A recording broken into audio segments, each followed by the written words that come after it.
Hello everybody, welcome back to our channel. A lot of subscriber wants to know chemistry example, so I will start to do it today. Okay, start from paper one. Okay, there I found that there are 10 questions that's unique for SL, so I will make it here. The conversion table between SL and XL I write down into looks. Okay, question three. Okay, unique for SL. You talk about what is an empirical formula. So you have to remember what is an empirical formula. For the empirical one, do you remember? Yes, the simplest one, right? Maybe it is A, B, B, C, C, right? Simplest A, B, C. Simplest, okay?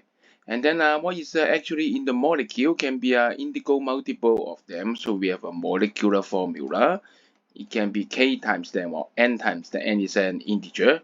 Na, Nb, Nc, okay? Same way. So it's the difference. Okay, so look at these two difference.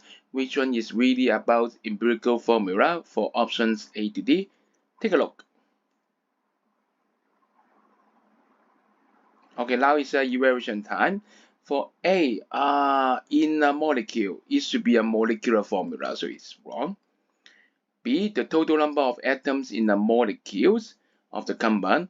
Atoms in the molecule again, molecular formula, so as the simplest way, so yes, simplest way, so right, of atom of each element in the molecule of the compound. Excellent, but be careful. Look at D also. The total number of elements in the molecule again. Molecules. Okay. Well, okay. So the answer is C. You got it. Well done. Okay. See you for next question. Bye.